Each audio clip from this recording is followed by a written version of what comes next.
Bentar.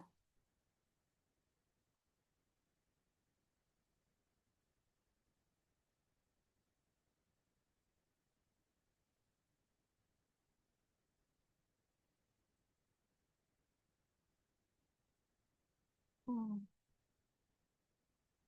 Sudah terlihat ya slide-nya? Sudah? Sudah, Bu. Sebentar ya, sebentar. Saya lihat cheat sheet dulu. Oke, sebentar.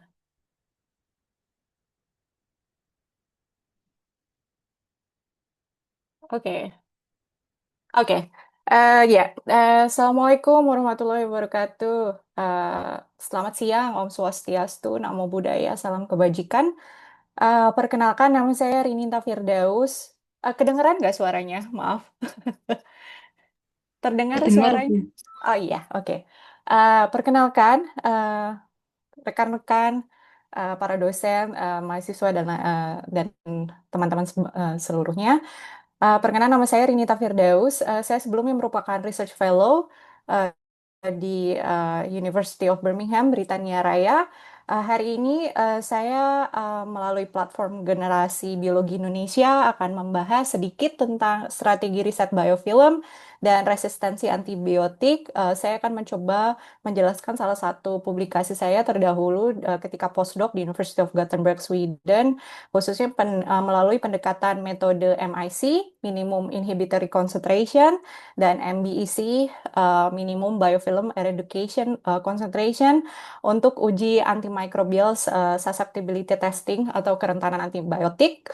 Dan khususnya pada kali ini akan berkaitan erat dengan infeksi sendi prostetik, infeksi pada panggul ya, implan pada panggul, atau dalam bahasa Inggris disebut dengan prosthetic joint infection atau PJI.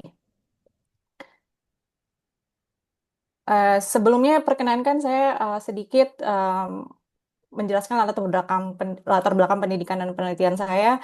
Saya merupakan alumni dari Farmasi ITB, meraih gelar sarjana farmasi dan apoteker tahun 2007 di Indonesia. Pertama kali meneliti tentang mikrobiologi ketika studi master di NTNU Norwegia yang berfokus pada pengembangan chip diagnostik microarray untuk mendeteksi bakteri patogen E. coli penyebab diare berdarah pada anak.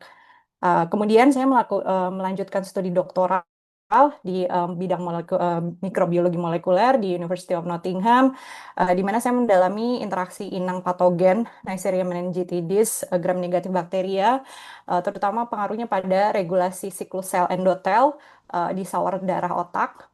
Saya juga telah menyelesaikan dua postdoc. Yang pertama di University of Gothenburg, Swedia, untuk meneliti infeksi pada luka akibat Pseudomonas aeruginosa dan infeksi implan biomaterial yang disebabkan oleh Staphylococcus. Ini yang akan kita bahas lebih lanjut di 2 hari ke depan, terutama ada infeksi pada permukaan implan di panggul, ya, prosthetic joint infection. Terakhir, saya terlibat dalam proyek Sonata yang didanai oleh UKRI, UK Research and Innovation di University of Birmingham sebagai fellow di bidang mikrobiologi untuk mengembangkan dental ultrasonic, itu dental apa ya namanya, dental scaling ya, untuk pelepasan antibiotik dari nanopartikel untuk mencegah pembentukan plak biofilm di gigi. Em, saya aktif berkolaborasi untuk proyek multidisiplin yang menggabungkan bioteknologi, mikrobiologi klinis, dan pengembangan terapi baru. Melalui pengalaman ini, saya berkomitmen untuk menerjemahkan penelitian dasar menjadi solusi klinis yang efektif, terutama dalam menghadapi tantangan resistensi antibiotik dan infeksi biofilm.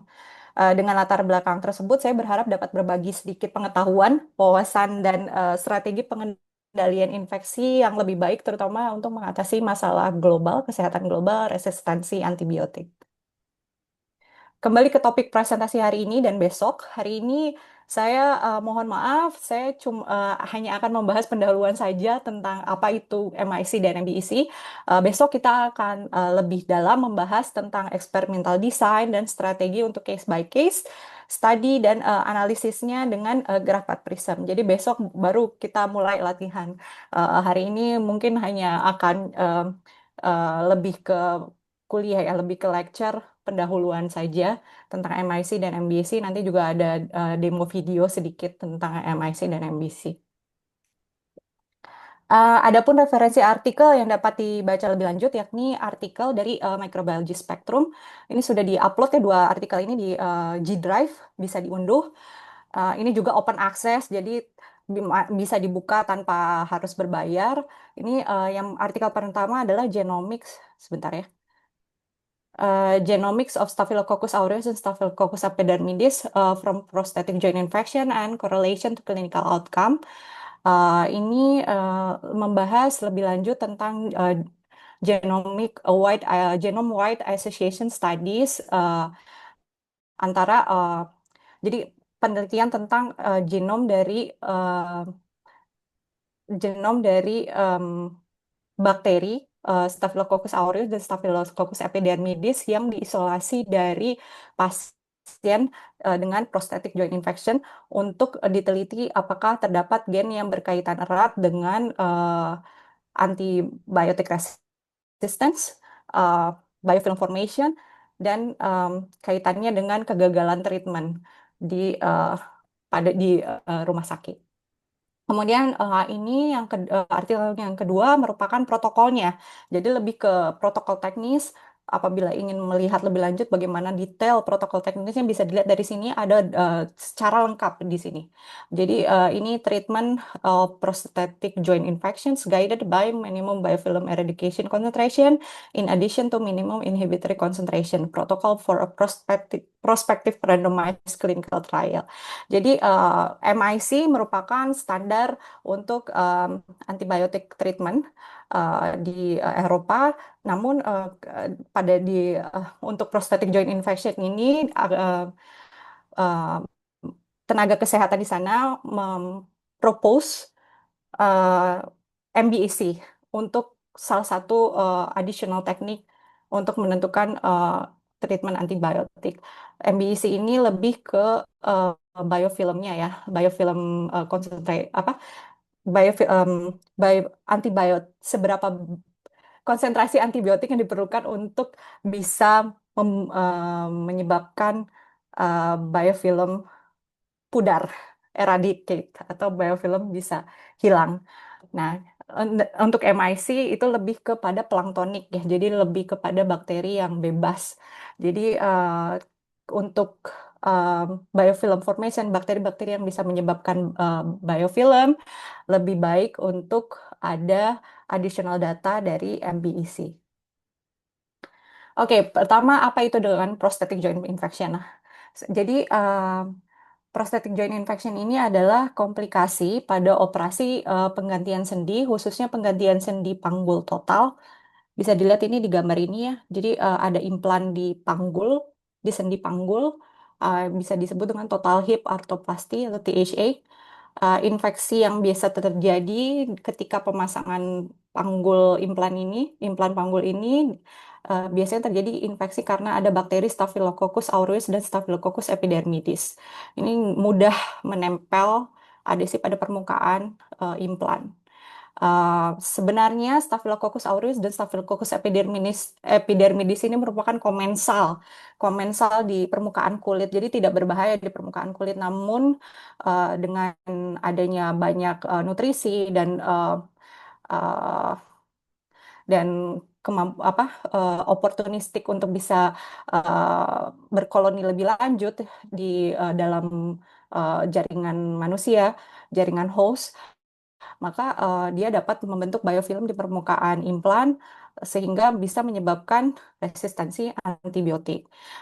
Treatment infeksi antara lain DAIR ya, debridement, antibiotik dan retensi implan. Debridement ini artinya jaringan rusak yang di sekitar hip ini nanti dibuang atau treatment retensi, treatment antibiotik dulu. Treatment antibiotik bisa digunakan adalah intravena, intramuskular, ataupun oral. Retensi implan ini artinya setelah dibuang jaringannya, dikembalikan si implannya, si sendinya ini. Jadi engselnya harus kuat gitu. Biasanya dengan adanya biofilm ini lepas si engsel implannya. Jadi licin. Jadi untuk em, mengatasi itu biasanya nanti diganti implannya atau diamplas implannya. Jadi biar permukaan implannya tidak dapat ditempeli lagi oleh bakteri atau diganti material implannya dengan biofilm material. Jadi anti biofilling material. Jadi yang material yang didesain khusus permukaannya supaya bakteri tidak dapat menempel dan membentuk biofilm. Kegagalan treatment terjadi karena resistensi antibiotik akibat pembentukan biofilm, strategi pengendalian infeksi, pencegahan adesi bakteri ke permukaan implan, karakterisasi genomik dan fenotipik secara tepat. Jadi ya ini eh, pem- dikarakterisasi genomik dan fenotipiknya supaya tahu eh, spesies dan subtipe dari bakteri yang menginfeksi sehingga dapat ditentukan treatment antibiotik yang spesifik berdasarkan fenotipe tersebut. Kemudian apa itu yang disebut dengan biofilm?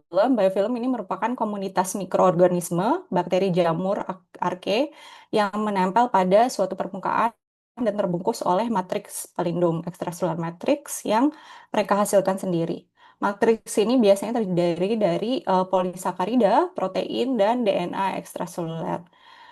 Bakteri dalam biofilm jauh lebih resisten terhadap antibiotik. Biofilm sering terbentuk dalam permukaan implan medis, ya. Biofilm melindungi bakteri dari sistem imun tubuh. Bisa dilihat di sini adalah skema pembentukan biofilm.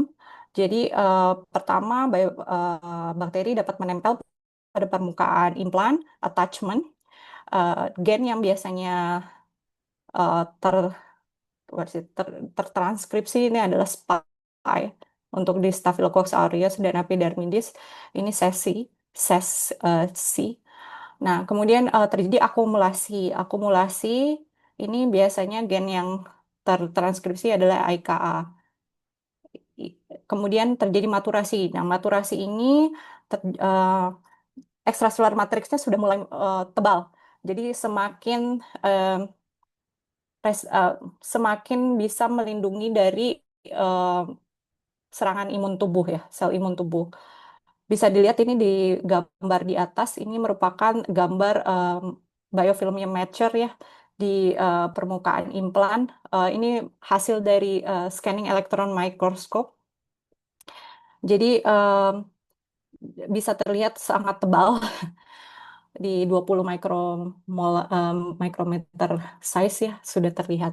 Nah, kemudian ketika nutrisi sudah rendah di dalam biofilm, maka quorum sensing signal keluar untuk menyebabkan si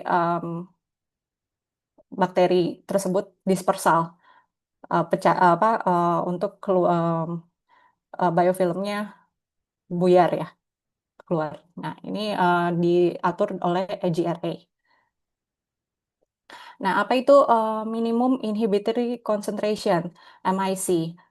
MIC adalah konsentrasi antibiotik terendah yang mampu menghambat pertumbuhan bakteri secara visual dalam kultur cair setelah 24 jam inkubasi 18 sampai 24 jam. Digunakan untuk menentukan sensitivitas atau resistensi suatu bakteri terhadap antibiotik tertentu, mencegah penggunaan antibiotik yang tidak efektif, dasar penetapan dosis antibiotik secara klinis, dan mengurangi resiko resistensi. Cara penentuan MIC dilakukan dengan metode serial dilution, dilusi serial dengan broad dilution. Hasil dinilai dengan pertumbuhan bakteri pada berbagai konsentrasi antibiotik. Ini biasanya dilakukan kalau di serial dilution di 96 well plate, di plat eh, apa ya bahasa Indonesia, plate 96 sumur ya, 96 sumur microplate. MIC dilaporkan dalam satuan mikrogram per mil.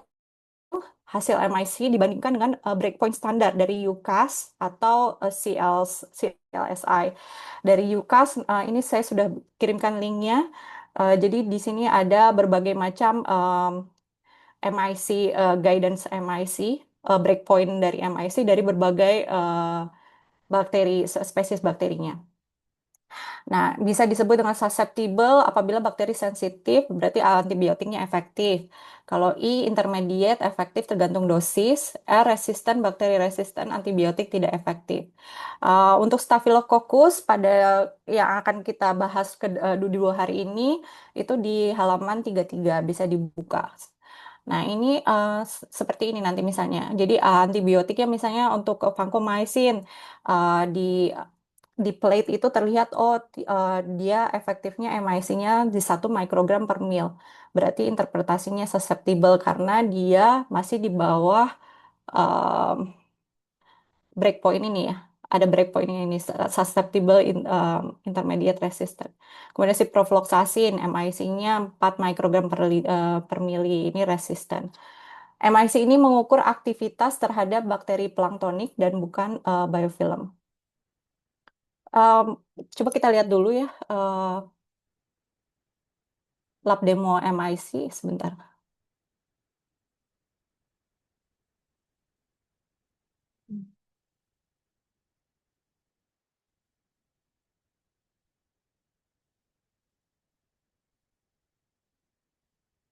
Eh, Mohon maaf terlihat nggak videonya?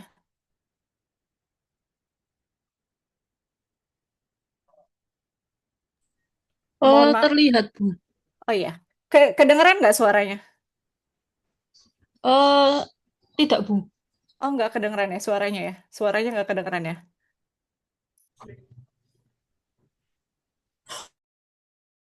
Kedengeran nggak suaranya sekarang? So the first thing I'm going to do kedengeran nggak suaranya sekarang? is I'm going Dengar, Bu. Kedengeran ya? Oke, sudah. of just plain growth media to every column except the first. I'm going to leave the first one empty.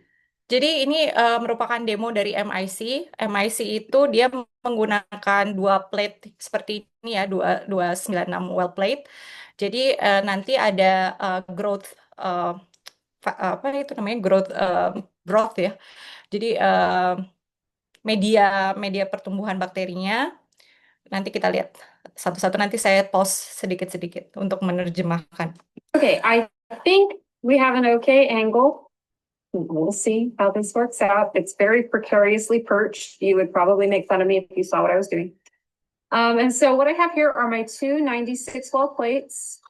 So if we see them here, right, you've got 8 rows and 12 columns. I've labeled antibiotics names on the left-hand side. And so I'm going to do each antibiotic in 2 rows. So I'll have duplicates. Ideally, you would have triplicates, but this is not an ideal situation. So the first thing I'm going to do is I'm going to add 100 microliters of just plain growth media to every column except the first. I'm going to leave the first one empty.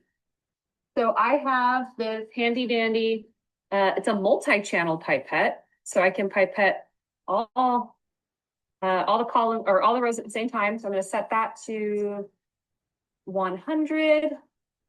I've got my flame going to keep the area sterilized. I've of course sterilized the lab bench beforehand. Normally I would do this in the hood in my BSL-2 cabinet. Ya, perlu diperhatikan di sini ya. Kedengaran suara saya? Mohon maaf, terdengar nggak suaranya? Dengar, Bu. Ya, jadi mohon maaf.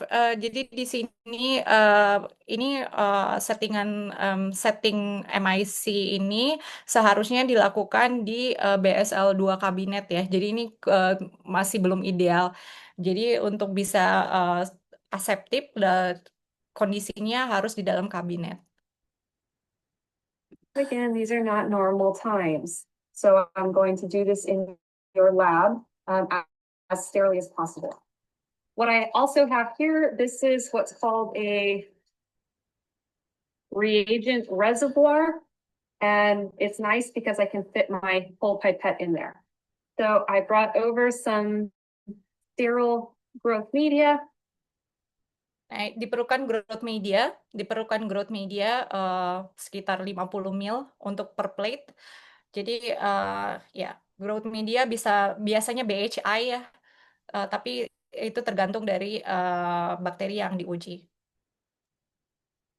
I'm gonna put that into my reservoir and I'm going to pipette into every column except the first. So I use my multi-channel pipette over here and I pick up 8 tips. 8 tips. And then I simply pull up 100 microliters and dispense into every column except the first. So remember, every column except the first.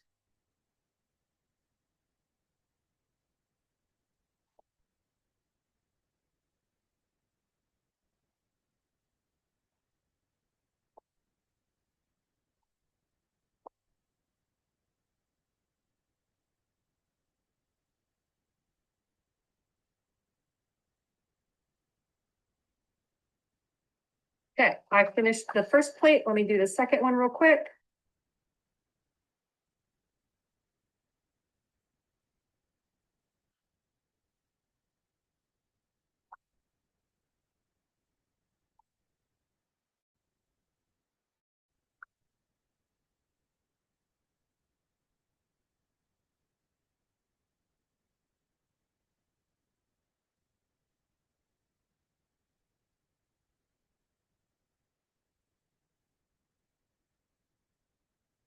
Okay, perfect. So I'm all done, so I will dispense my tip. And put that over here. Now, the second thing I'm gonna do is I am going to add antibiotics to the first column. And I have 2 rows for each of my antibiotics. What I did before I started the video was I prepared a stop concentration of my antibiotics. So in the first column, I'm going to add 200 microliters of antibiotics to each well. And the concentration of the antibiotics is 200 micrograms per microliter. Jadi di sini akan dilakukan serial dilution. Jadi tadi kolom pertama dari plate itu tidak diberikan growth media sama sekali. Jadi serial dilutionnya diambil dari kolom pertama ke kolom kedua, ke kolom kedua, ke kolom ketiga. Jadi terjadi penurunan konsentrasi serial dilution ya namanya. Nah ini bisa terlihat ya ini berbagai macam antibiotik duplicate ya. Jadi 2 well 1 antibiotik. Itu jadi di 2 plate ini ada 1, 2, 3, 4, 5, 6, 7, 8 jenis antibiotik yang diuji. Sorry, 200 micrograms per milliliter. 200 micrograms per milliliter. And so I'm going to do methicillin down here at the bottom. And I'm going to do 200 microliters. I'm going to do methicillin. I diluted the antibiotic into some growth medium, 200 microliters into each well. 1 and 2. Okay, discard my tip. In the next 2 wells, we're going to get ampicillin. 1 and 2. Down. In the next 2 wells, we're going to get tetracycline. 1, 2. And in the final 2 wells on this plate, we're going to get meropenem.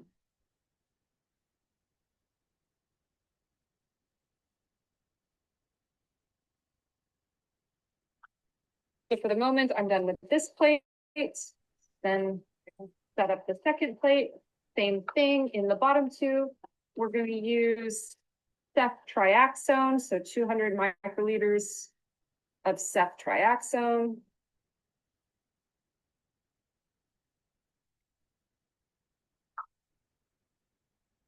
In the next tube, we're going to use spectinomycin. 1, 2. In the next tube, we're going to have chloramphenicol.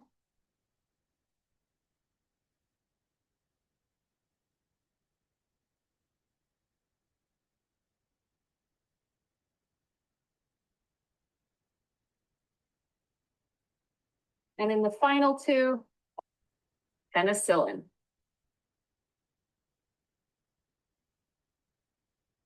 Okay, so you might be wondering, why do you have 100 microliters in all of the other columns, but you have 200 microliters in that first column? And so the second part of setting up the broth dilution method is actually doing the dilution. So in my first column, where I started, I know that I have a concentration of 200 micrograms per mil. So what I do is I pull 100 microliters from the first column, which would leave 100 microliters, and I add it to the second column. That dilutes it down by a factor of 2. So I started with 200, now I have a concentration of 100.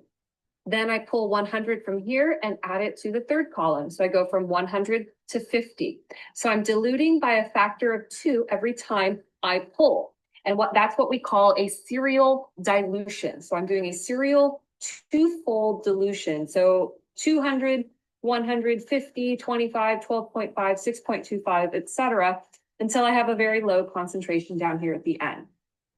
Jadi serial dilusi di dalam plate ini terjadi 2 kali ya, maksudnya 2 times serial dilution. Jadi dari kolom pertama itu diambil 100 mikroliter dari konsentrasi pertama, kolom pertama 200 mikrogram per mil. Kemudian diambil 100 mikro untuk ke kolom kedua, sehingga kolom kedua ini nanti karena sudah ada 100 mikroliter media di dalamnya, maka akan terencerkan setengah konsentrasinya. Jadi 200, 100, 150, 50, 25, 25, 12,5. Jadi dua kali 2 times serial dilution. So I'll show you how that works. I set my multi-channel pipette to 100. I pull my tips. So I've got my tips. And now I pull 100. I mix in column 2. I pull 100, mix in column 3, pull 100, mix column 4, mix column 5, mix column 6, all the way till the end. So technically in the last well, or the last columns, if I left all of the liquid in there, I would actually have 200 microliters, and I don't want to do that. So after I mix in column 12, I pull out that 100 and I discard it. I will do the same thing now to the other plate.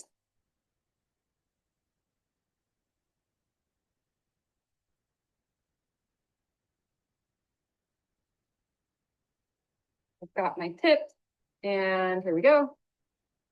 Pull 100, mix, mix. And so I'm doing a serial dilution. So I'm adding a higher concentration of antibiotics to empty growth media, and that causes my concentration to go down. The tetracycline actually is a bright yellow color. And so you can kind of see, I'll show you in just a second, how the media has changed color, where it has high concentrations of tetracycline versus where it has low concentrations of tetracycline.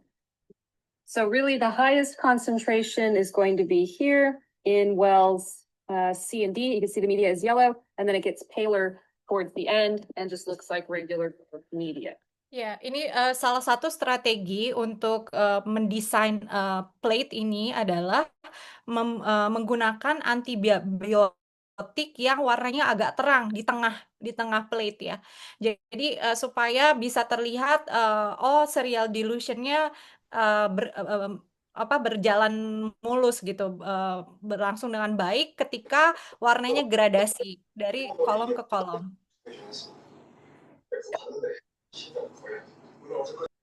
All right. We are almost done. The last step is to add our cells to our plates. Because right now it's sterile growth media and antibiotics. So how do we know how the cells are going to work? So I have a very, very happy, actively growing culture of bacillus. And for this, you want an active, happy, not very dense culture of bacteria. So I want you to take a minute to think about why. Why in the world would we want to do this with a happy, actively growing culture of bacteria? Think about, when do most antibiotics work? What types of processes do most antibiotics inhibit? And so when would we need our antibiotics to work? So I'm going to pour my culture into my reservoir.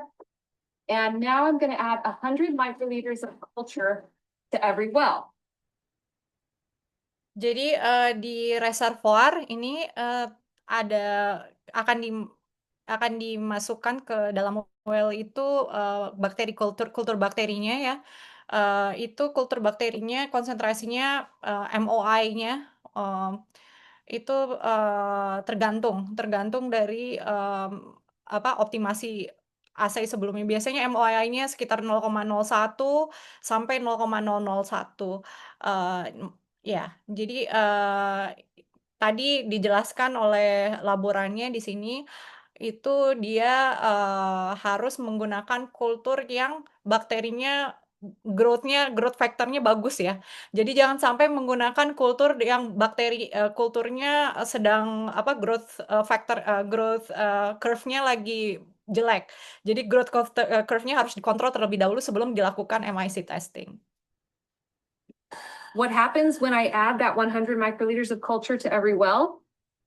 Well, remember in column 1, I've got 200 micrograms per mil. Column 2, I've got 100 micrograms per mil.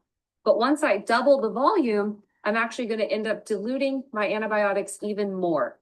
So in column 1, my final concentration will be 100 micrograms per mil, and then divided by 2 for every other column. And hopefully tomorrow we'll see growth in wells where the bacteria is not sensitive to that concentration, and we will be able to determine the minimum inhibitory concentration for all of our antibiotics.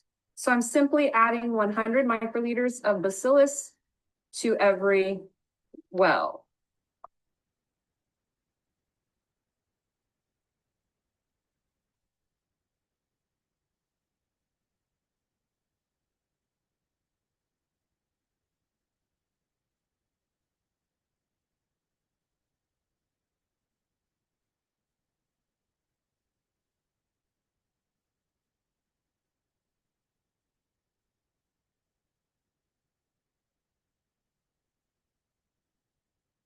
Plate 1 is done.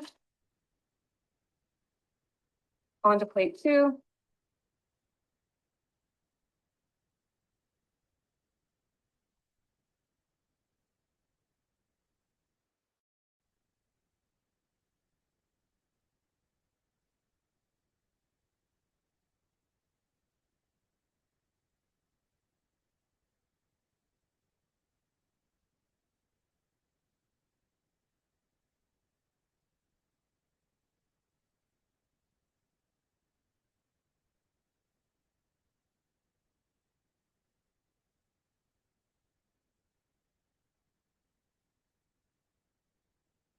Okay. Perlu diperhatikan juga di sini, satu antibiotik itu dia pakai dua duplikat ya, dua well, satu antibiotik. Ini kurang ideal, seharusnya untuk satu jenis antibiotik itu harusnya triplicate. Ini berkaitan dengan statistik. Nanti besok ini akan dibahas di graph path prism. Jadi semakin banyak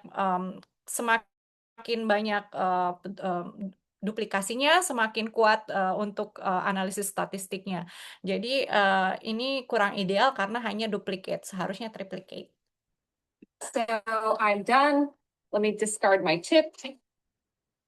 And so now what we have are our 2 plates. Those I will incubate overnight, and tomorrow we will look at the results. So hopefully we see something really interesting. I promise nothing because at this point I can't promise anything anymore, but we'll see.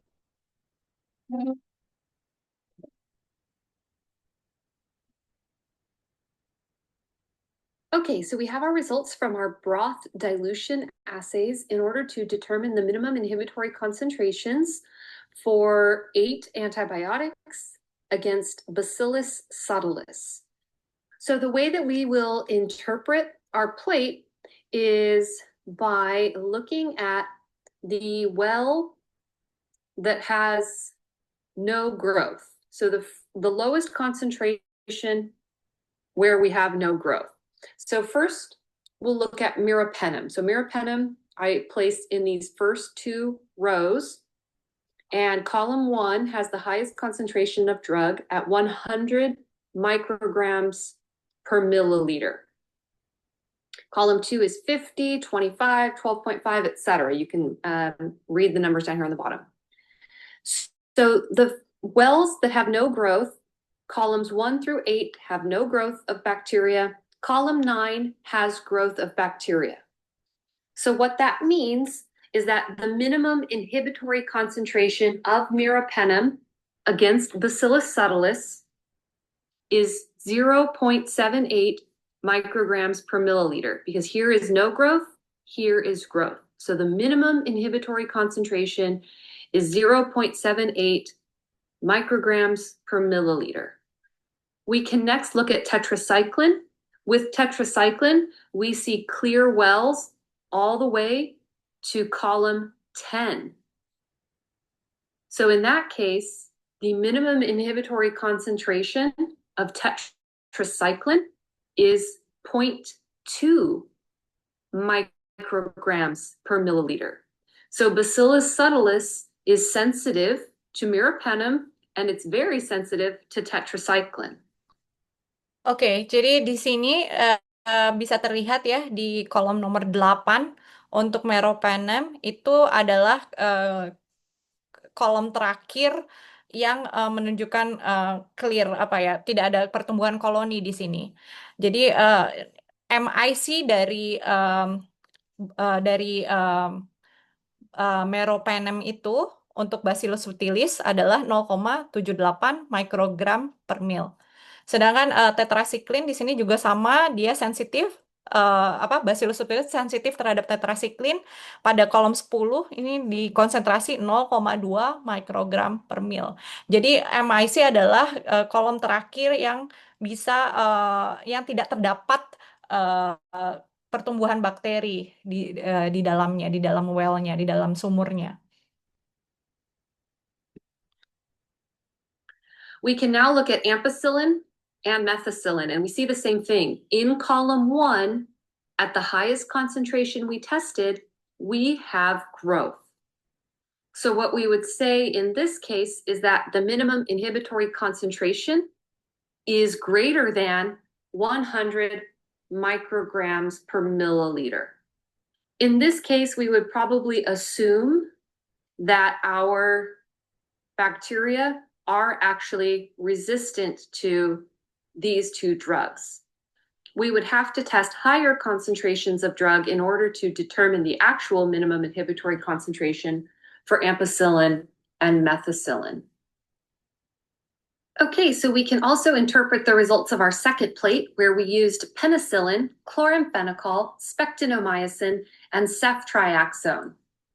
So just like with ampicillin and methicillin, we see growth in column 1. So what we would say is that Bacillus subtilis has resistance to penicillin and chloramphenicol, and that the minimum inhibitory concentration of each of these antibiotics is greater than 100 micrograms per milliliter. Jadi di sini bisa terlihat untuk penicillin dan chloramphenicol, Bacillus subtilis itu dia resisten. Dia membutuhkan antibiotik penicillin chloramphenicol lebih dari 100 miligram, 100 mikrogram per mil. Sedangkan untuk septinomycin dan ceftriaxone di kolom pertama terlihat tidak ada pertumbuhan bakteri. Untuk ceftriaxone ini untuk kolom kedua. Jadi masih ada apa susceptibility-nya ya antibiotik ini terhadap Bacillus subtilis. Untuk ceftriaxone MIC-nya 50 mikrogram per mil, sedangkan untuk septinomycin MIC-nya di 100 mikrogram per mil. We can look at spectinomycin. I know it's kind of hard to see, but there is no growth in column 1. So for spectinomycin, we would say that the minimum inhibitory concentration is 100 micrograms per milliliter because we see no growth at 100 micrograms per milliliter. Finally, if we look at ceftriaxone, there is no growth in column 1 or in column 2. So for ceftriaxone, we would say that the minimum inhibitory concentration is 50 micrograms per milliliter. So hopefully now what you'll be able to do is interpret a broth dilution assay and be able to tell us what the minimum inhibitory concentration for each drug is. And what's going to be really critical is with that terminology, the antibiotic has a minimum inhibitory concentration, not the bacterium. So the antibiotic is what we have the minimum inhibitory concentration. And that concentration is effective against a particular type of bacterium. So that distinction in vocabulary is going to be really important when discussing the interpretation of broth dilution assays. Ya, kembali lagi ke PowerPoint-nya.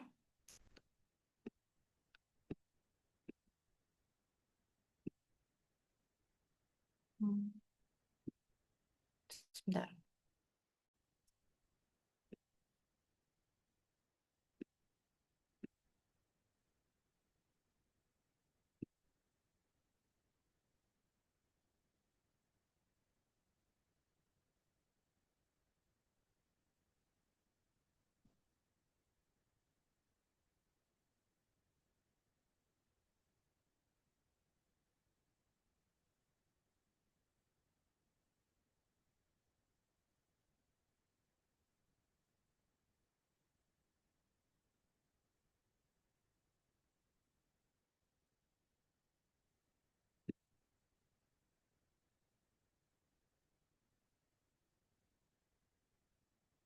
Ya. Jadi lanjut ya. Jadi MIC tadi untuk lab demo tadi dia lebih mengukur konsentrasi untuk pencegahan pertumbuhan bakteri yang planktonik. Sedangkan bagaimana dengan biofilm? Kedengaran suara saya nggak? Masih terdengar nggak suara saya? Benar, Bu. Terdengar, Oh, Bu. iya, oke. Nah, jadi untuk MBI, jadi untuk tadi hanya untuk planktonik, untuk bakteri yang planktonik. Sedangkan untuk biofilm ada yang namanya minimum biofilm eradication concentration. MBEC ini adalah konsentrasi antibiotik terendah yang diperlukan untuk membunuh bakteri yang tumbuh dalam bentuk biofilm. Jadi hanya untuk dalam bentuk biofilm formation saja. Nanti planktoniknya nanti dibuang sebelum challenge ya, di challenge dengan antibiotik. Nah, biofilm ini jauh lebih resisten terhadap antibiotik dibandingkan bakteri planktonik. Biofilm menyebabkan kegagalan pengobatan meski antibiotik sesuai dengan MIC. Biasanya 10 sampai 1000 kali lebih tinggi konsentrasinya dibandingkan MIC. Nah, MBC ini lebih relevan untuk infeksi kronis dan infeksi terkait tadi implan. Jadi kalau untuk implan kurang akurat ya untuk planktonit karena yang menyebabkan patogen itu ya itu biofilmnya bukan planktoniknya. Karena dalam bentuk planktonik, dia bisa juga masih komensal, jadi belum bisa menyebabkan apa kerugian bagi implan tersebut. Nah, eh ini MBIC ini membantu mencegah resistensi antibiotik, of course, dan kekambuhan infeksi. Digunakan untuk pengobatan infeksi sendi prostetik, ya ini khususnya sendi prostetik, untuk membantu dokter dalam memilih kombinasi antibiotik pasca operasi. Studi klinis menunjukkan potensi MBIC dalam meningkatkan keberhasilan terapi DAIR tadi ya, yang tadi debridement, antibiotik, and implant retirement. Contoh hasil MBC hampir sama dengan MIC, tapi nanti dibandingkan dengan MIC ya. Jadi biasanya tabelnya ada MIC dan MBC. Bisa dilihat di sini ya, ini 4 kali, sorry, berapa kali nih? 8 kali lebih, berapa? 16 kali ya. 16 kali konsentrasi MIC untuk rifampicin. Dan clindamycin ini bisa sampai 16 kali ya, 16 kalinya ini.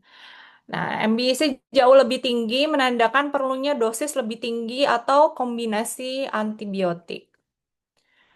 Jadi overview protokol MBEC ya. Itu detail protokol MBEC sudah saya masukkan ke G Drive, bisa dilihat lebih lanjut. Ada formnya juga, form uji klinis ketika saya postdoc dulu. Silahkan diambil, diunduh untuk detail protokolnya seperti apa di lab. Jadi untuk MBEC ini terdiri dari 4 hari protokolnya. Yang pertama, hari pertama itu dipersiapkan dulu inokulumnya, disiapkan dulu strain antibiotik, strain bakterinya sebentar ya. Strain bakterinya kalau ini untuk PGI dibuat disiapkan strain Staphylococcus aureus atau Staphylococcus epidermidis. Nah, ini si strain ini biasanya diisolasi dari pasien itu, dari pasien yang terinfeksi. Jadi pasien terinfeksi misalnya ada laporan, oh ada pasien terinfeksi di rumah sakit. Nah, kemudian nanti biasanya pada saat surgery sudah diambil tuh si apa spesimennya atau apapun itulah ya sampelnya. Kemudian nanti nyampe lab itu sudah dalam bentuk plate ya, sudah diisolasi. Oh ini yang Staphylococcus aureus, yang ini Staphylococcus epidermidis. Nah, kemudian si dalam bentuk plate. Nah, kemudian disiapkan inokulumnya dari plate itu ya. Nah, buat preinokulum dalam MHB agar hingga mencapai konsentrasi 3,3 times 10 pangkat 6. Ini sudah divalidasi ya sebelumnya. Kemudian dimasukkan 150 mikroliter per inokulum ke dalam sumur pada Calgary biofilm device. Nanti kita lihat ya itu apa itu Calgary biofilm device. Itu mirip dengan plate, tapi Calgary itu ada pack-nya. Jadi pack ini yang akan ditumbuhi oleh bakteri apa ya? Pack ini semacam apa tuh? Pack bahasa Indonesia apa ya? Jadi pack ini ada di tutup plate-nya. Nanti kita lihat di video. Kemudian diinkubasi 24 jam, kemudian dihitung CFU-nya. Nah, ini nanti biofilm akan di-challenge dengan antibiotik. Nah, pemilihan antibiotik di dalam plate itu juga perlu diperhatikan. Untuk setiap infeksi pasti cakupan antibiotiknya akan berbeda. Nah, untuk Staphylococcus nanti saya tunjukkan antibiotik yang biasa digunakan untuk infeksi ini. Nah, itu di dalam satu plate itu nanti akan ada berbagai antibiotik dengan berbagai konsentrasi. Jadi ini simultan ya, langsung hasilnya dalam satu plate. Ini hari kedua terjadi challenge biofilm versus antibiotik. Kemudian nanti akan dihitung juga bakterinya tiap pack, terus diinkubasi plat antibiotiknya selama 22 jam di 37 derajat Celcius. Kemudian hari ketiga terjadi pemulihan biofilm. Ini dicuci packnya, untuk menghilangkan planktonik tadi. Jadi menghilangkan planktonik bakteria sebelum dibaca embeknya ini dihilangkan dulu si planktonik supaya tidak bias hasilnya. Jadi ini hanya pure untuk biofilm bakteri biofilm. Kemudian pembacaan MBAC, identifikasi konsentrasi antibiotik pertama yang tidak keruh, ambil foto plat dan diukur dengan plate reader. Nah, ini yang tadi MIC juga bisa kalau tadi kan kita lihat itu hasilnya kan hanya dengan pengamatan ya. Oh, ini ada yang tumbuh, ada yang tidak tumbuh gitu. Nah, bisa juga dikomplementari dengan pembacaan di plate reader. Di plate reader tekan ya biasanya atau plate reader yang lain. Nah, itu dilihat absorpsinya. Biasanya ya absorpsi yang hanya media pasti jauh lebih rendah dibandingkan absorpsi pada sumur yang ada pertumbuhan bakteri. Nah, tantangan dan prospek MBEC belum banyak tersedia secara luas di laboratorium klinis, membutuhkan waktu dan sumber daya lebih banyak dibandingkan MIC. Namun, MBEC berpotensi menjadi standar baru dalam pengobatan infeksi biofilm. Karena ini sangat tidak efektif ya kalau dipikir-pikir MIC itu hanya untuk planktonik, sedangkan untuk mengobati mencegah resistensi antibiotik diperlukan konsentrasi antibiotik konsentrasi antibiotik yang ampuh untuk menghilangkan biofilm. Jadi saya rasa MIC ini tidak efektif eh, ha- ha- untuk dijadikan hanya untuk dijadikan dasar untuk pemilihan antibiotik pada infeksi yang eh, bakteri yang berpotensi untuk memproduksi biofilm. Nah, ini contoh antibiotik plate untuk MIC dan MBEC. Ini untuk yang tadi Staphylococcus ya. Jadi ada berbagai macam antibiotik yang dipakai. um, Sorry, nggak kelihatan ini. Hmm, Cefoxitin, clindamycin ya, Fusidat, levofloxacin, linezolid, negatif ada oxacillin juga, ada rifampin, trimethyl sulfamethoxazole XXT sama vancomycin. Jadi, nah ini kami di lab biasanya order ke company gitu untuk men-setting si antibiotiknya sudah nempel di plate. Nah, ini em, bisa juga di manual ya, bisa juga manual. Jadi di lab dibuat konsentrasi antibiotik seperti tadi di MIC, jadi di serial dilution seperti itu. Tapi untuk MBEC ini biasanya sudah di order plate antibiotik dari company misalnya Thermo Scientific untuk membuat si plate susceptibility testing untuk berbagai antibiotik di dalam satu plate dengan konsentrasi tertentu. Kita lihat lagi ya ininya YouTube untuk MBEC.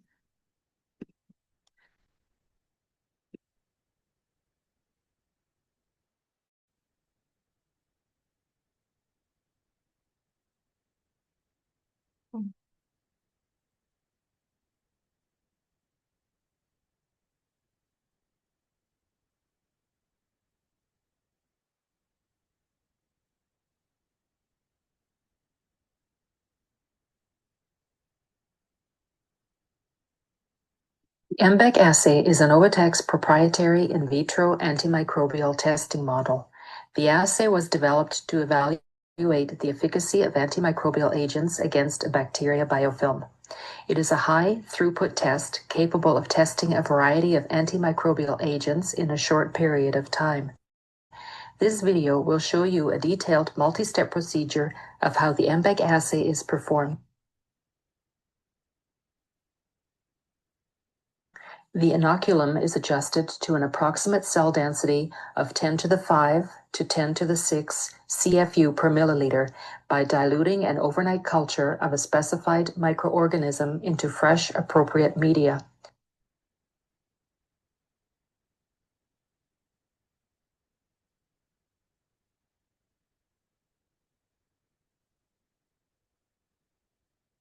"150 milliliters of the inoculum is added to each well of a 96 microtiter plate, excluding sterility control wells. 150 milliliters of sterile media is placed into the sterility control well.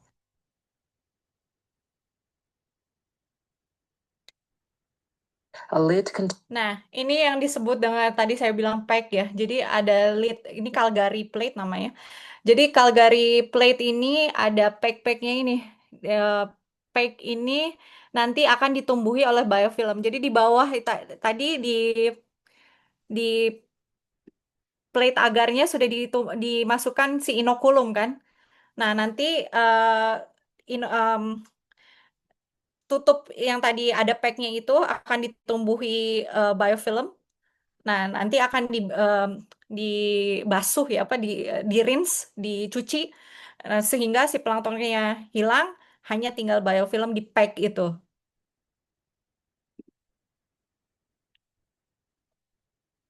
$150 milliliters of sterile media is placed into the sterility control well.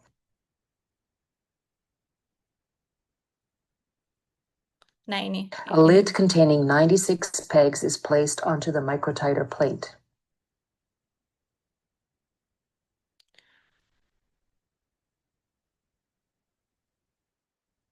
The cell density is confirmed by serially diluting and spot plating the inoculum.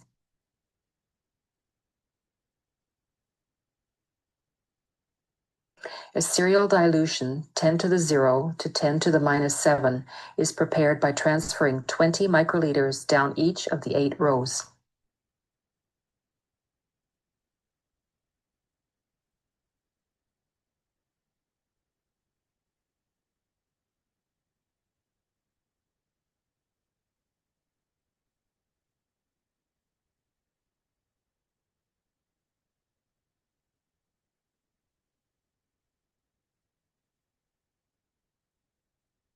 Twenty microliters is then removed from each well and spot plated on prepared agar plate.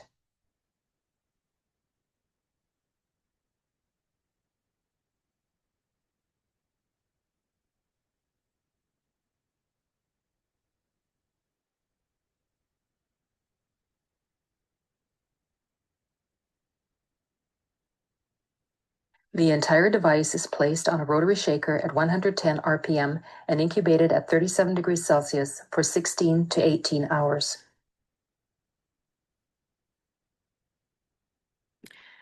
Perlu digarisbawahi di sini untuk menumbuhkan biofilm ini kan pakai shaker ya.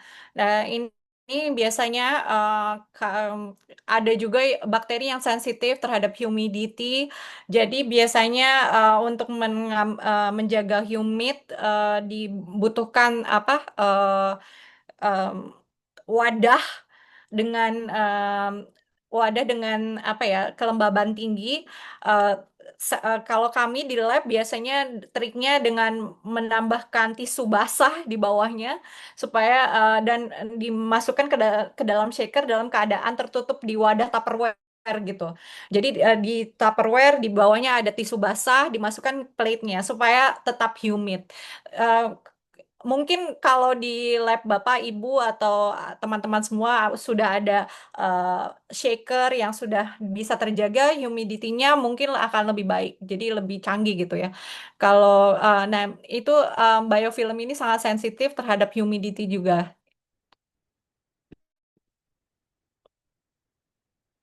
To perform a biofilm growth check immediately following incubation, specified pegs are removed from the lid using flame-sterilized pliers, and each peg is placed into a well of a 96 microtiter plate containing recovery media.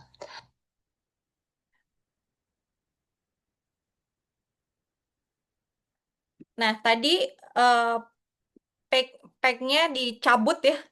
Peg-nya dicabut itu untuk menghitung CFU di pack itu. Jadi biofilmnya itu ada berapa sih bakteri berapa koloni bakteri di setiap pack. Itu bisa diuji dengan itu tadi.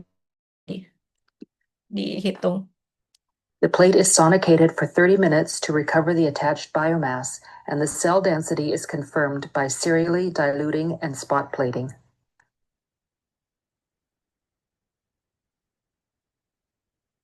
The challenge plate is prepared by diluting disinfectant stock solution to the appropriate concentration in each well.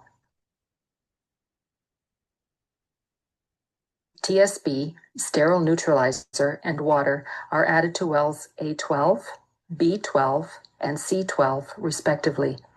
These are sterility, neutralizer, and neutralizer effectiveness control wells.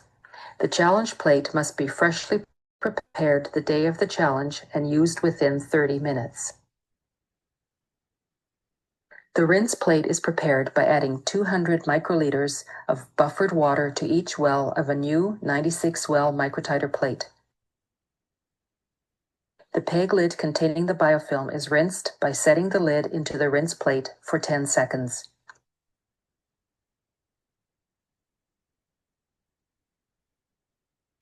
Ya, dihilangkan ya semua planktoniknya di rinse di PBS atau di saline juga nggak apa-apa bisa. The PEG lid is then transferred to the challenge plate and incubated for the manufacturer's recommended disinfectant contact time and temperature. The recovery plate is prepared by adding 200 microliters of appropriate neutralizer to each well of a new sterile plate.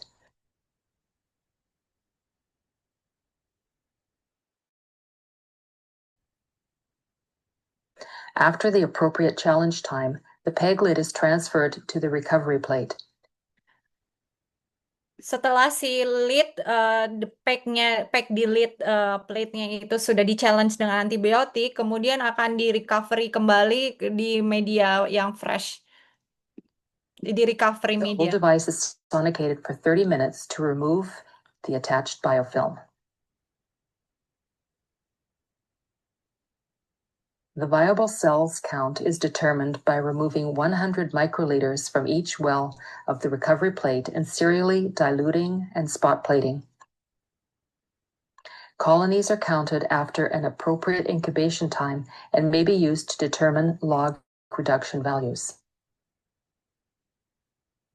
100 microliters of sterile media is added to each well of the recovery plate, and the plate is incubated at 35 degrees Celsius for 24 hours.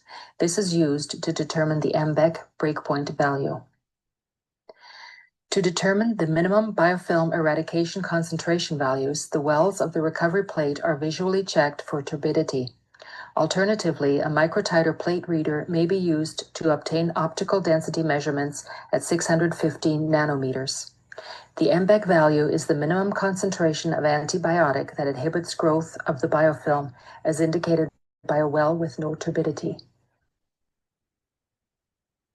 Nah, ini dibaca turbidity-nya, dibaca ada pertumbuhan growth-nya berdasarkan turbidity-nya, turbidity absorbance-nya. Nah, ini di plate reader ya, di plate reader.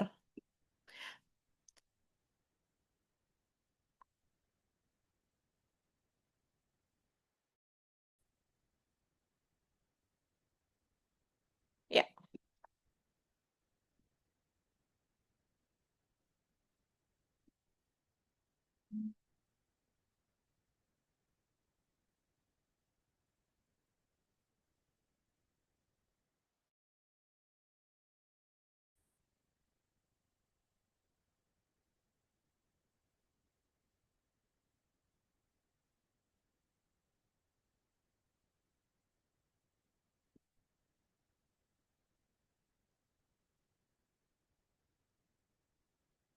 Ya, jadi kesimpulan hari ini perlu MIC dan MBEC untuk pengobatan PGI.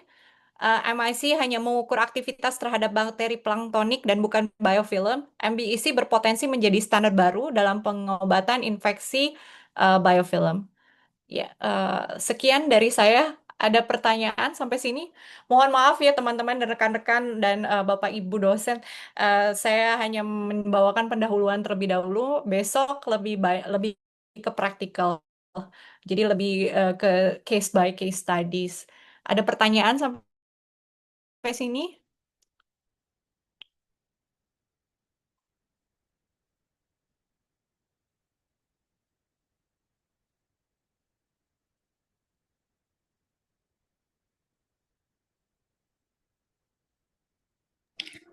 Izin bertanya, Dokter Ninta? Oh iya. Silahkan, Mbak. Ya, terima kasih atas presentasinya yang impresif. Pertanyaan saya seperti ini, kalau tadi kita melihat kan kalau MBAC tadi kan memang dia memakai Calgary device yang di-provide oleh vendor ya, Hmm. vendor Innovatec ya. Hmm. iya, Innovatech Iya, itu. iya. Ha. Nah, which is kalau kita di Indonesia itu kan hampir dibilang aksesnya sulit ya. Nah, Nah, kira-kira menurut Dr. Nininta, kalau kita menggunakan device yang misalnya anggaplah kita ingin meniru Calgary device hmm. ketika kita misalnya karena memang agak sulit ya untuk misalnya kita menggunakan 96 well plate kemudian kita mau ya bisa sih di Hmm. scrub gitu kan Hmm. ya biofilmnya Hmm. cuma kan pasti tidak seoptimal ketika kita misalnya menggunakan pack tadi device-nya kan dia karena packnya berarti kan dia juga ada polimer tertentu ya dia ada Ah, polimer tertentu sehingga biofilmnya akan merekat lebih lebih lebih enak dibandingkan dia berada di ah. dasar cup yang Iya, biasanya iya, betul. polistiren gitu kan ya Hmm. akan berbeda berbeda Hmm. sekali pola pembentukan biofilmnya. Hmm. Pertanyaan saya kalau misalnya itu kita adapt di Indo, kira-kira baiknya seperti apa gitu ketika kita misalnya kita melakukan MBAC gitu kan ya akan tadi juga sebenarnya prinsipnya sama. Berarti kan kita tetap misalnya kita punya compound atau ekstrak gitu yang mau kita ujikan, berarti kan kita tetap Hmm. Hmm. menuangkan semuanya di 96 well plate, Hmm. kemudian baru menambahkan inokulumnya gitu kan ya. Hmm. Hmm. Tapi perbedaannya tidak ada nih istilahnya anchor untuk si biofilm untuk tumbuh kecuali Di iya di bawah well, di bawah bawahnya. sumur. Ya, itu sih yang mungkin akan mengurangi mungkin salah satu potensi bias dari nilai Hmm. MBAC yang kita punya kalau kita testing di Indo misalnya gitu kan Hmm. ya. Hmm. Menurut Dr. Renita, kira-kira seberapa istilahnya potensi biasnya itu pernahkah misalnya membandingkan atau pernahkah Hmm. dari dua lab yang berbeda misalnya ketika di UK atau misalnya dengan ketika di Sweden itu mereka menerapkan yang samakah karena kan sebenarnya biofilm bisa ditumbuhin Hmm. kalau tanpa Calgary device pun ya gitu kan ya. Hmm. Nah, Hmm. kira-kira menurut pengalaman dokter Rininta bagaimana seperti itu? Oke, terima kasih. Iya, jadi saya di UK kemarin ikut yang di Indonesia tuh, jadi nggak order Calgary dari Innovatec. Jadi biasa tadi seperti uh, Dokter Niar sampaikan itu di dilakukan di plate biasa. Jadi pertumbuhan biofilmnya hanya dilihat yang dari di pertumbuhan biofilm di dasar sumur ya. Polisteren juga kan itu ya sebenarnya. Nah, mungkin untuk pengujian lebih tepat ya, dari segi nilai MBAC antara yang di bawah sumur dengan Calgary jauh lebih lebih akurat yang Calgary ya, karena konsentrasinya jauh lebih tinggi biasanya. Apa lebih susceptible apa istilahnya lebih eh, terlihatnya lebih resisten gitu. Konsentrasi MBAC-nya lebih besar, jauh lebih besar. Eh, itu sudah divalidasi beberapa kali dan memang mungkin karena di eh, plate em, di dasar plate itu masih banyak planktonik yang ada ya atau oh sorry, biofilm yang terbentuk di dalam di dasar sumur itu mungkin juga sudah pas ketika washing juga mu- sudah terbuang banyak. Iya, Jadi iya, iya. Jadi rusak ya duluan iya ya. Jadi iya. mengurangi si Nah itu VPRML pastinya iya ya. Oke. iya. Jadi apa ketika washing itu sangat riskan ya waktu kalau hanya di plate biasa gitu. Kalau di Calgary kan lidnya langsung di against apa di tutupnya itu langsung dipindah ke Ya, antibiotik. ya, ya, ya, Jadi nggak harus di wash dulu, terus mhm, baru dikasih antibiotik. Jadi kan ya, ya, mengurangi proses washing sehingga biofilmnya lebih apa ya istilahnya lebih kan biofilm itu fragile ya, maksudnya mudah ter apa sedikit kena kena apa tips atau apapun itu mudah hilang. Eh, jadi itu menghindari kesalahan washing itu dengan Calgary. Kemudian apa lagi? Tadi pertanyaannya satu lagi ya, kalau nggak salah. Nggak, udah. Itu sih, ya. Jadi berarti juga di UK juga tidak harus menggunakan Calgary device gitu kan ya untuk MBAC gitu. Jadi Heeh. karena kan kita juga tahu tuh pasti mahal banget ya ketika nanti siswell plate aja kan tergantung brandnya juga ya. Iya. Tapi Apalagi kan sekarang ada ada. vendornya nggak cuma satu kok, Oh bukan ada bukan ya. ada. Oh oke oke oke. Udah ada mitu-mitunya ya, maksudnya I see. ya. Ya ya. Jadi apa ada yang lebih murah versinya. Eh, Mm-mm. tapi itu juga tergantung misalnya uji biofolding misalnya, biofolding. Jadi maksudnya uji apa permukaan permukaan apa misalnya kita mau uji permukaan suatu material gitu, permukaan implan misalnya. Nah, itu kan biasanya implannya dimasukin ke plate gitu. Jadi tergantung juga sih, tergantung ujinya. Jadi maksud saya adalah kadang tidak semua uji diperlukan Calgary gitu untuk Iya iya iya MPC. benar benar benar. Lebih ke Eh, clinical strain-nya. Yes, lebih ke apa peruntukan Tujuannya dari ya. Hmm. tujuan dari Oke. eksperimen tersebut. Ya. Nah, Calgary ini dibutuhkan untuk apa memantau yang tadi prosthetic joint infection tadi PJI karena mereka ingin mempunyai standar untuk treatment di rumah sakit. Jadi di klinik. Jadi karena apa mereka ingin membuat SOP ya, SOP yang terstruktur bagaimana caranya untuk apa ya istilahnya memberikan treatment yang terstruktur dengan jelas dan terstandarisasi secara ISO mungkin nanti di dalam waktu ke depan itu eh, ya dengan MBAC ini dengan tidak hanya dengan MIC tapi dengan MBAC juga. Jadi treatmentnya itu standarnya itu personal treatment untuk pasien dengan prosthetic joint infection itu per 1 minggu tadi. Jadi setelah MBEC sudah dapat, baru dilakukan treatment antibiotik. Itu yang bisa saya sampaikan di sini. Baik, terima kasih banyak jelasannya, Kristal. Terima kasih, Tak. Iya, makasih. Ada pertanyaan lagi, Bapak Ibu? Ya, mungkin Dokter Rita, saya izin bertanya ya. Iya. Jadi saya pernah melakukan metode MIC itu, kan setahu saya ada dua metode, microbirth sama macrobirth. Nah, Iya, saya betul. menggunakan metode yang microbirth itu menggunakan WLP 96. Hmm. Nah, apakah pada metode ini itu harus digunakan konsentrasi yang kecil ya, seperti 0,00 sekian tadi itu, atau boleh konsentrasi yang lebih tinggi, misal sekitar 16 mikrogram mililiter per mililiter ke atas, Hmm. karena kemarin waktu saya lakukan dengan microbirth itu menggunakan konsentrasi yang cukup Hmm. tinggi, eh, bakterinya itu tidak tumbuh. Jadi waktu diukur absorbansinya itu ya tidak menunjukkan pertumbuhan.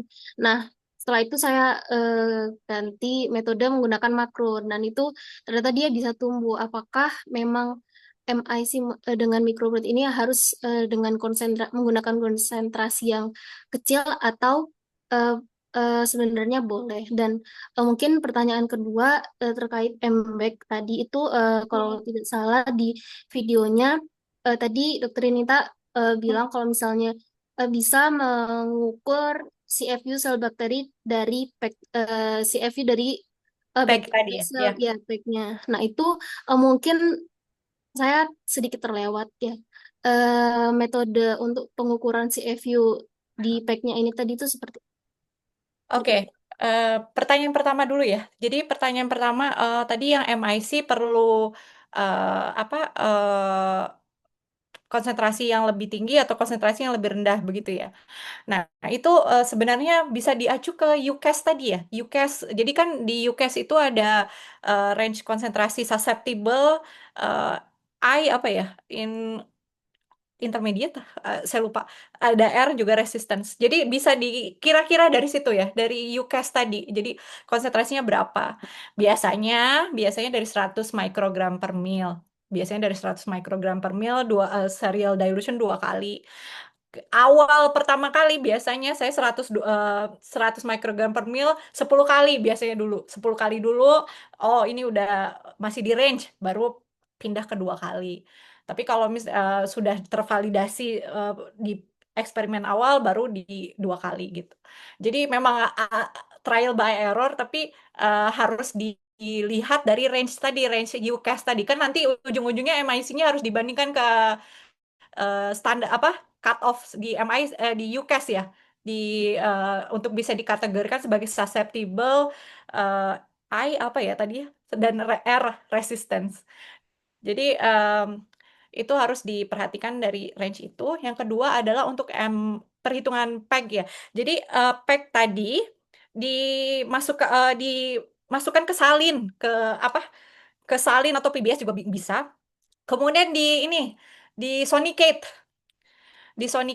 supaya bakteri yang di pack itu, yang di biofilm yang di pack nanti lepas ke media, ke si PBS atau si saline, kemudian di serial dilute, kemudian di plate. Nanti kan bisa dilihat koloninya berapa. Bisa terjawab dari situ? Iya, baik, baik dokter. Jadi mungkin ini ya, eh, apa faktor yang bisa menyebabkan tadi hasil MIC tadi itu bisa tidak tumbuh? Karena saya waktu itu sudah coba 2 kali itu ternyata dia Hmm. nggak tumbuh bakterinya. Seperti itu. Satu lagi tuh, Hmm. inokulumnya. Dicek nggak growth curve-nya dulu. Jadi tadi salah satu yang ditekankan di MIC adalah inokulum growth curve-nya harus bagus. Jadi kalau growth curve-nya sudah nggak bagus ya berarti itu juga salah satu faktor kenapa antibiotiknya apa terlalu besar atau terlalu kecil. Yeah, that's probably something wrong with the inokulum dulu pertama kali. Jadi selalu sebelum MIC growth curve harus dicek dulu apakah growth curve-nya bagus atau enggak gitu si bakterinya. Jadi dari situ bisa dilihat saya bisa pakai MOI 0,1 atau 0,01 atau berapapun itu sesuai dengan validasi data sebelumnya. Seperti itu. Bisa menjawab? Ya baik, terima kasih sudah menjawab dokter. Iya. Ada pertanyaan lainnya? Silahkan. Oh iya, Pak Andi, silahkan Pak Andi. Ibu Bu Andi ya? Ibu Andi atau Bapak Andi ini saya kurang tahu. Eh, Saya Ibu ya, Erna, ibu ya. Bu. Iya, mohon maaf ya. Silakan Ibu. Saya mahasiswa IPB, Bu. Iya, Juga izin silakan. bertanya. Eh, Jadi misalnya saya ngisolasi bakteri ini dari sumber luka, misalnya dari sumber luka. Hmm. Terus saya kan isolasi awal itu saya pakai media selektif, misalnya Pseudomonas citrimetada. Hmm. Nah, Hmm. terus udah dapat nih koloni diduga Pseudomonas, tapi saya pengen langsung nguji ke uji resisten antibiotik. Hmm. Apakah boleh seperti itu? Jadi saya cobanya pakai ini Peperdis yang udah ada antibiotiknya, terus saya uji bagaimana apa milimeter itu zona hambatnya. Nah, Hmm. Hmm. ketika saya ingin masukkan ke standar breakpoint CLSI itu Hmm. gimana cara interpretasinya? Karena kan ini Eh, belum ke bahwa dia adalah di Pseudomonas misalnya.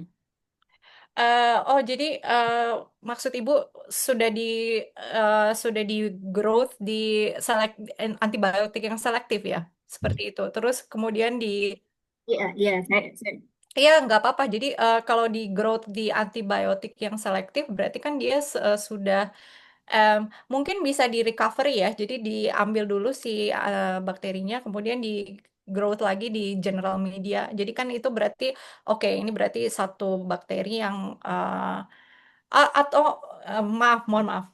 Jadi menurut saya dari sampel di selective media sudah ada satu koloni seperti itu ya, udah ada koloni pure, baru diuji, ke plate itu MIC base plate. Terus tadi pertanyaannya bagaimana cara interpretasi ya? Cara interpretasi Iya, cara menentukan dia dari resisten, intermediate, atau sensitif. Tapi kan saya kan belum tahu spesiesnya apa ya. Masih diduga Pseudomonas gitu. masih diduga. Oh, Mm. kalau masih Tapi diduga, saya pengen Pseudomonas screening kah? awal dia resisten atau enggak. Setahu saya Pseudomonas itu di CLSI itu masih SP deh, kalau nggak salah, iya nggak? Coba dicek lagi. Di UCAS terutama. Di UCAS itu dia SP deh. Jadi belum spesifik spesies. Coba dilihat. Jadi masih bisa ini ya. Iya, Dia iya, resisten. iya. Saya cek dulu. Iya, bisa dilihat kok. Jadi Hmm. kayaknya kalau saya nggak salah ya, Pseudomonas itu masih yang di UCAS yang saya upload itu masih SP di belakangnya. Jadi Masih mungkin spesifik. iya. Terus saya kan ujikan kayak misalnya cefixim gitu, tapi kok nggak ada di list itu eh ya. Mohon dilihat golongannya lagi. Biasanya golongannya yang Cefixim golongan apa? Kemudian kalau tidak ada kan tadi Ibu bilang CLSI ya, coba dilihat di UCAS. Kemudian saling komplementari biasanya UCAS sama ya CLSI.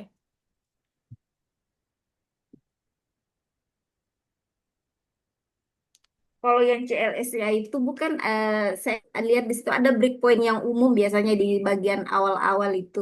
Hmm, Apakah kita bisa pakai standar yang itu ya? Kalau misalnya ternyata antibiotik yang kita uji itu ada yang di misalnya di Pseudomonas SP gitu, nggak ada di listnya itu.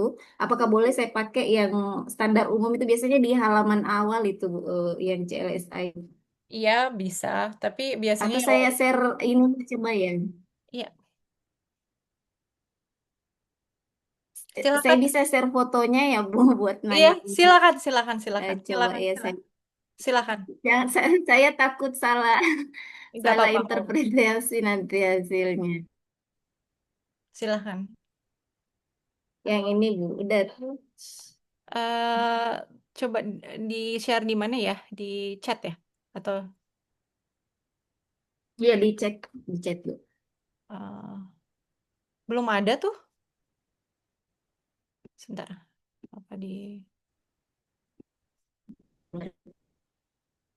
Boleh di WhatsApp juga nggak apa-apa, Bu. Di Di grup ya Bu. Di grup ya. Iya, di grup aja. Nanti saya jawab secara ini.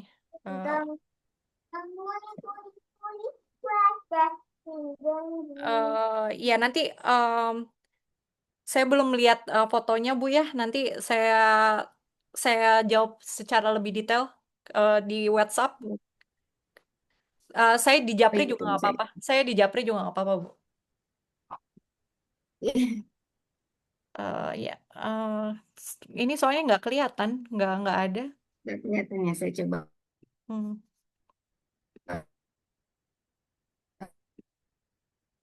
di WA. Hmm.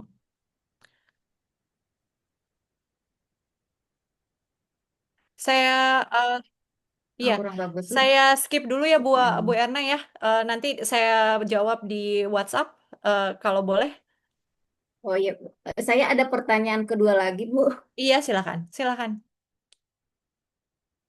yang tentang biofilm ya. Hmm. Jadi kan itu, kita kan misalnya Staphylococcus aureus ya, Ibu tadi memakai kultur yang OD-nya 0,15. Apakah alasan menggunakan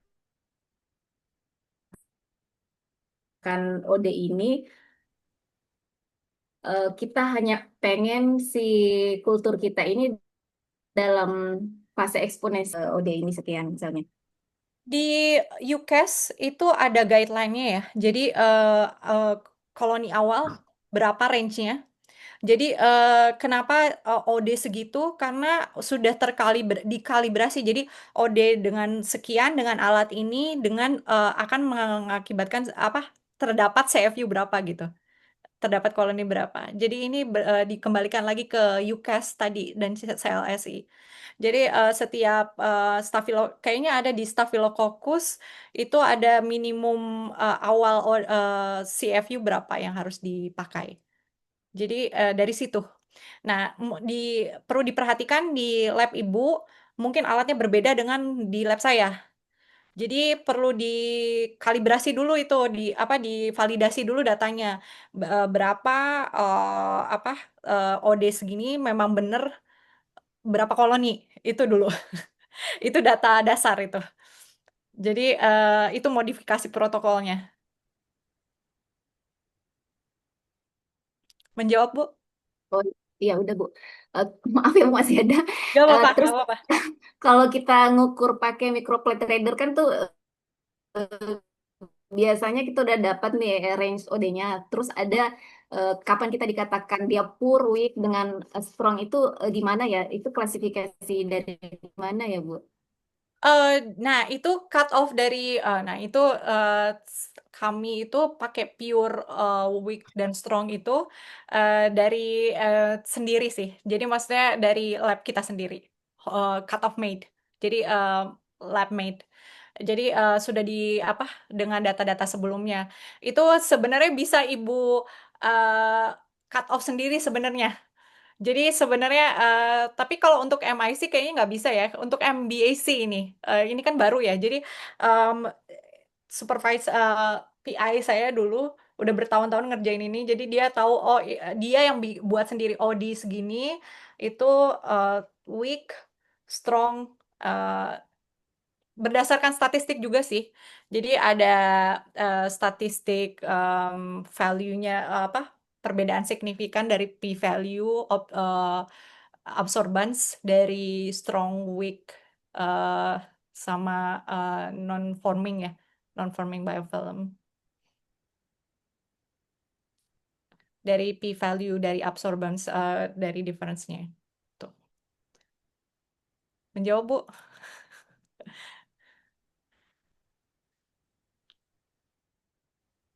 Eh, nanti besok saya akan jawab lagi lebih detail tentang itu, tentang penggolongan strong weak biofilm kategoris. Nanti akan saya jelaskan lebih lanjut besok di graf 4 itu ya. Ya,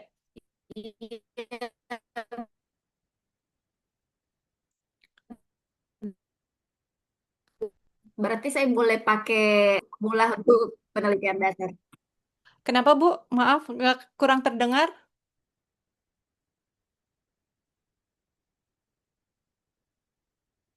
Kurang terdengar, Bu.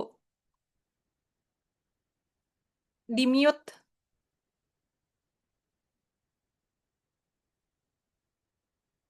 Halo, Bu Erna?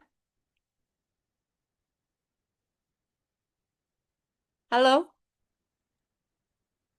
Oh udah Bu, udah selesai pertanyaan saya Bu. Oh, oh iya, oh Makasih. iya.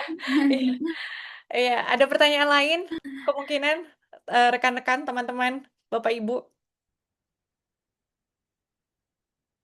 Ya, Selamat siang, Dokter. Boleh saya bertanya? Saya iya Lela silakan. dari UIN Jogja. Iya silakan Ibu. Ya, Silakan. ini tadi berkaitan dengan teknis ya, Bapak Ibu yang mengajukan pertanyaan. Mungkin saya ingin tahu ke teorinya saja ini tentang biofilm formation ini. Biofilm itu kan tidak mungkin saya nggak tahu ya, setahu saya itu kan pakai QS ya, quorum sensing dan kemudian komunitas kan, community, Iya, jadi mengeluarkan signal gitu untuk apa antar mikroba untuk saling membentuk film gitu. iya Nah, betul. kalau pengujiannya nanti untuk tunggal single bakteria atau single mikrobia gitu Hmm, untuk kemudian diujikan dan hmm, nanti selnya mungkin satu jenis misalnya entah itu nanti E. coli atau Staphylococcus tadi ya atau mungkin hmm, yang lain hmm, itu menginterpretasikan tidak andaikan misalnya nanti mereka sebetulnya mungkin ada disupport oleh mikroba yang lain untuk bisa membentuk biofilm sementara single bakteria yang kita ujikan itu mungkin saja tidak gitu, atau bisa kebalikan macam itu. Jadi merepresentatifkan nggak sih gitu apa dari bahwa itu tuh mikroba ini membentuk biofilm atau tidak gitu. Nah, bagaimana sih memberikan interpretasi yang cukup valid dan mungkin bisa komprehensif gitu tentang hal itu. Demikian, dokter. Terima kasih. Ya, ini pertanyaan bagus sekali ya. Jadi ini kaitannya dengan microbiome. Itu juga ada yang bisa kontrari, ya, apa saling melawan gitu. Ada yang suportif Betul. membentuk biofilm. Nah, itu bisa diuji dengan co-culture. Hmm, hmm. Co-culture. Jadi nanti pertumbuhannya semakin apa di apa di challenge satu-satu gitu. Oh, oke. Dalam satu media yang sama mungkin Ya, begitu, betul, dokter ya. Oh, betul. oke. Nah, Oh, itu lebih ke microbiome ya. Jadi hmm. biasanya itu penelitian microbiome untuk di saluran cerna atau di Hmm. dalam mulut biasanya. Jadi di plak gigi itu kan Hmm. biofilm juga ya, itu plak Betul. gigi itu. Nah, itu kita lihat dengan adanya misalnya plak gigi itu eh, terinduksi ketika salah satu komunitas bakteri turun Betul. atau salah satu komunitas bakteri mendukung Hmm. karena mensuplai nutrients ke bakteri pembentuk biofilm tersebut. Hmm. Jadi, nah itu lebih ke microbiome itu, Oh, eh, oke. ya, Baik, berarti perlu ada apa namanya di challenging dengan mikrobiome yang lain ya. Jadi co-culture begitu ya untuk ya, beberapa yang mungkin itu ada dugaan bahwa mikroba ini saling berinteraksi dalam satu surface tertentu gitu ya. Oke, ya, baik. Terima kasih, dokter. ya. Ada pertanyaan lain?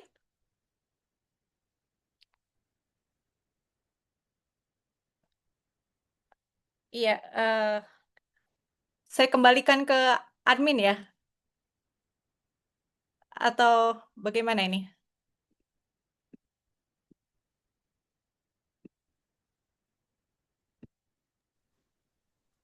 Baik, Bu Rininta, terima kasih untuk presentasinya dan Bapak Ibu bagi yang bertanya.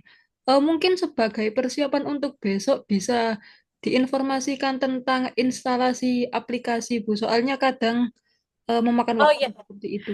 iya, jadi instalasi aplikasinya nanti saya akan berikan linknya ya di WhatsApp.